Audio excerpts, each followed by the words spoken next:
বাঘ এবং ছেলেটি দুজনেই ক্ষুধার তাড়নায় কষ্ট পাচ্ছিল। টানা 15 দিন কোনো খাবার না পেয়ে তারা খুব দুর্বল হয়ে পড়েছিল এবং বাঁচার আশা প্রায় ছেড়ে দিয়েছিল। ছেলেটি তার বাবা মাকে মনে করছিল, যারা এখন আর এই পৃথিবীতে নেই। পরের দিন সকালে ছেলেটির ঘুম ভাঙে এবং দেখে তাদের নৌকা একটি দ্বীপের তীরে আটকে আছে। ছেলেটি নৌকা থেকে নেমে সেটি বেঁধে ফেলে এবং দ্বীপের জঙ্গলের ঘাস খেতে শুরু করে। এই দ্বীপটি কিছুটা অদ্ভুত ছিল। ছেলেটি শুনতে পেল যেন কেউ তাকে ডাকছে।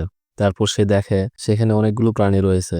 তাদের মধ্য দিয়ে হেঁটে সে পানিতে ঝাঁপ দেয়। এই দ্বীপে অনেক মাংসাশী প্রাণী ছিল। বাঘও সেখানে নতুন প্রাণীর শিকার করে নিজের ক্ষুধা মেটাচ্ছিল। ধীরে ধীরে সূর্য অস্ত যেতে শুরু করে আর সব প্রাণী জঙ্গলের ভিতরে চলে যায়। ছেলেটি রাত কাটানোর জন্য একটি ব্যবস্থা করে, কিন্তু রাতটি কিছুটা অস্বাভাবিক ছিল। সে একটি ফল তোলে এবং সেটি খুলে দেখে, কিন্তু ফলটি বিষাক্ত ছিল।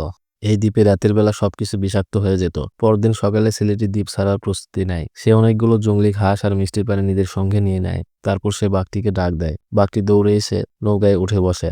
দুজনে পরবর্তী যাত্রার উদ্দেশ্যে রওনা হয়।